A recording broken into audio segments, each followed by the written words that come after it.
this brown part, kind of brown part, is the one that we are going to be studying.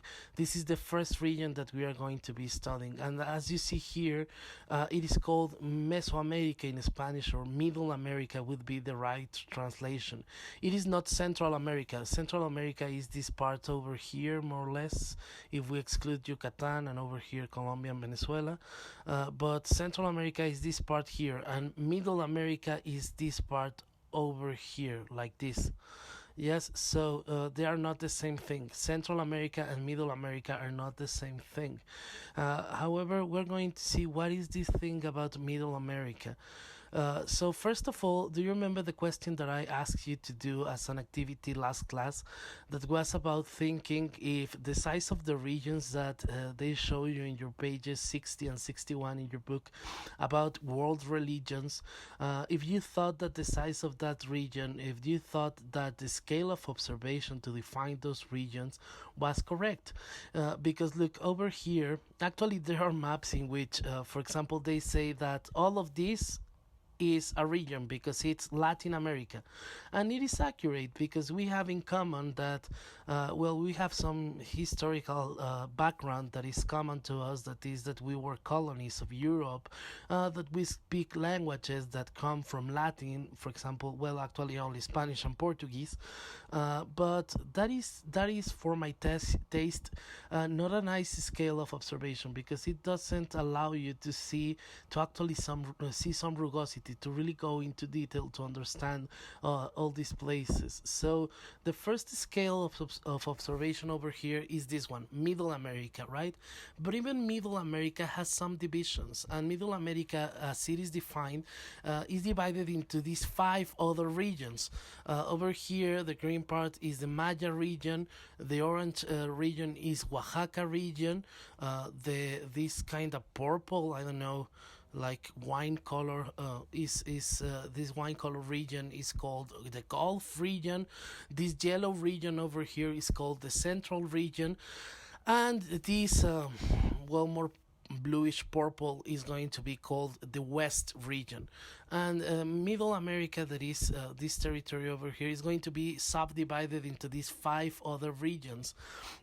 And this is really interesting because as you were seeing, actually, for example, in your book, in that page 60 and 61, the whole continent of America, the half or almost all Europe, half of Asia, and a big part of Africa is Christian, right? And that is one region. All America, all Europe, half of Asia, and half of Africa is one region.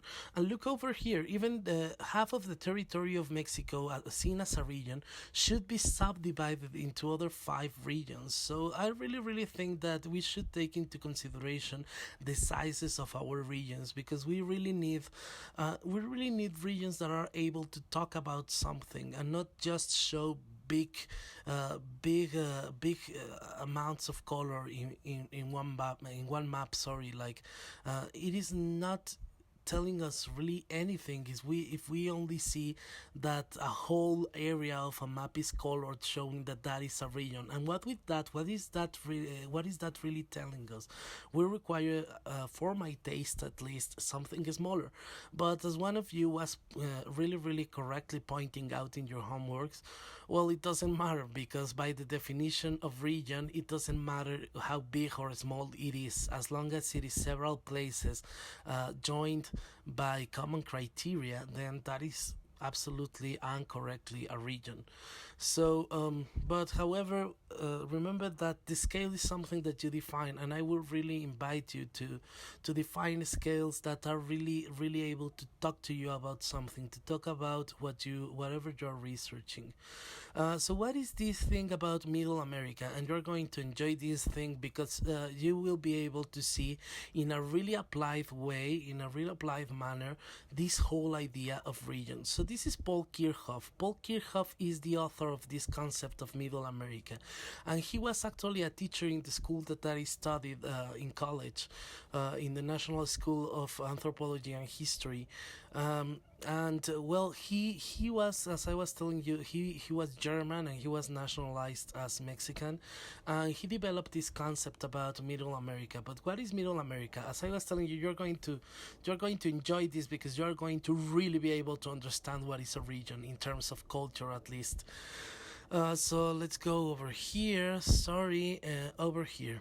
Yes, so over here we have the original. This is a page of a magazine from the National Institute of Anthropology and History, and this is more or less the original paper, the original article that Paul Kirchhoff published about Middle America. However, over here it has like a brief introduction because it was republished several years later. So in that occasion in which it was republished, he wrote this brief introduction. So over here, if we can read the first part, you will really be able to understand what is a region. So it says, Mesoamérica, publicado originalmente en 1943, fue un intento de señalar lo que tenían en común los pueblos y las culturas de una determinada parte del continente americano. So over here you can already see the definition of region, right? Because we're grouping several places based on what they have in common y lo que los separa de los demás. Para lograr este propósito me impuse la limitación de enumerar solo aquellos rasgos culturales que eran propiedad exclusiva de esos pueblos, sin intentar hacer una caracterización de la totalidad de su vida cultural. Well, first mistake, right? But let's move on. So over here we're going to see what is that criteria. Well, he includes this map about what is Middle America, what is included in Middle America. And now we're going to go to see what is that criteria that joins things together in order to have this definition of Middle America. So here, in order to have this explanation, we're going to consider as Middle American elements the following. Bastón plantador de cierta forma o coa, that is just a stick that that people use to grow crops. Like they stick this stick literally in the ground and they make a hole with it, so in there they can get the seeds inside that hole, and then they cover it with dirt, with soil, and then the plant can grow, right? Construcción de huertas, ganando terreno a los lagos, chinampas, you already know what is a chinampa, I am sure that you have been into Xochimilco. Cultivo de chía y su uso para bebida y para aceite, de dar lustre a pinturas, cultivo de maguey para aguamiel, arrope, pulque y papel, cultivo de cacao, molienda del maíz cocido con cenizo cal, which is called nixtamalización, right? And this is a really important process that was invented and actually developed in America by these ancient people, and it's a really important process nowadays because we're sure that these people were able to get the amount of calcium that they required because of this process called nixtamalización, and it is wonderful, it is great for health. But let's continue. Balas de barro para cerbatanas, besotes are these kind of piercings that people use in their lips.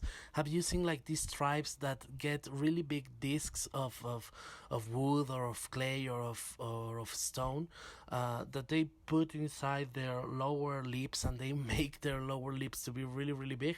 Those are besotes.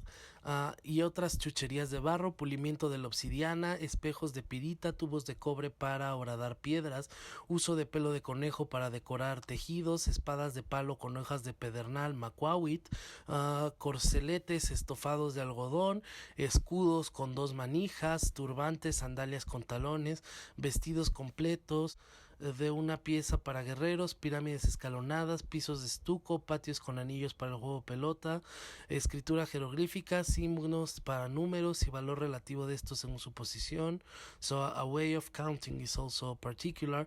And libros plegados en biombo, anales históricos y mapas, años de 18 meses de 20 días más 5 días adicionales, combinaciones de 20 signos y 13 números para formar un periodo de 160 días, combinación de los 2 periodos anteriores para formar un ciclo de 52 años, fiestas al final de ciertos periodos, días de buen o mal agüero, personas llamadas según el día de su nacimiento, uso ritual de papel y hule, sacrificio de codorniz, codornices, ciertas formas de sacrificio humano, ciertas formas de autosacrificio, juego del volador, 13 como número ritual, una serie de deidades, Tlaloc, concepto de varios ultramundos y de un viaje difícil a ellos.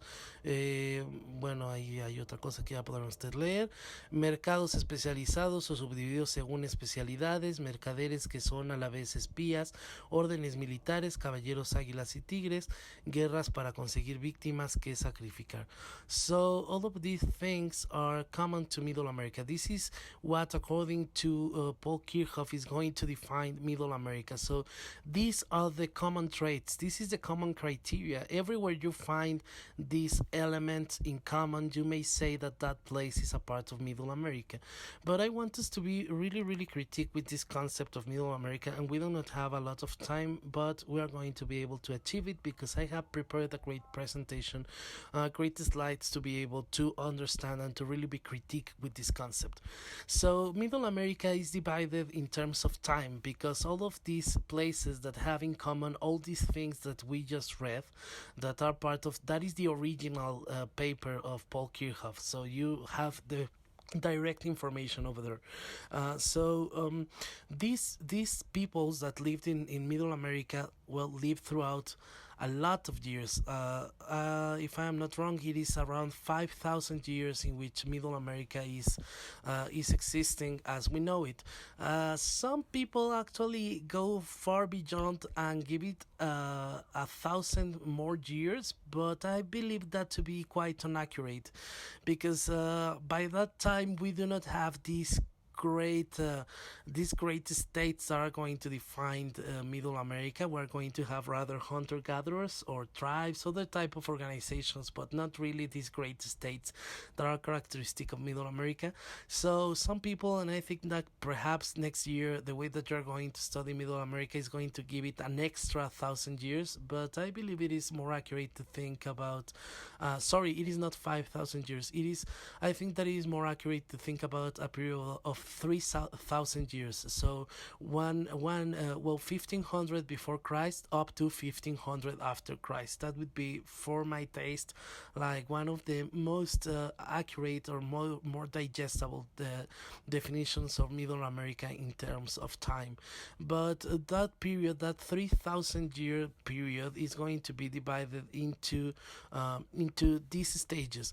First of all, we have the pre-classic period, then we have the classic period, and finally we have the post-classic period. So it is about the classic period and everything that came before and everything that came after, right?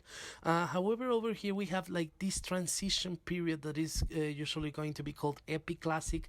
Like it is like the last tail of the classic, and already entering into the post-classic. In here we would have societies such as the Toltec society, places such as this place near Cuernavaca, what's the name? Xochicalco, several places that are going to be, for example, the Mixtec culture is going to be part of the Epi-Classic.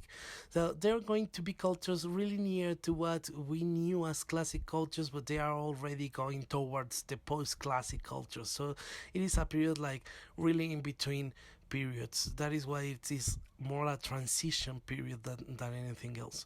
But as I was telling you, we need to be really, really critique on this concept of Middle America, and we're going to have an interview with one of my friends that is working with the National Institute of Anthropology and History, trying to build a new concept to apply rather than still using Middle America. And but why do we want to replace it in the first place?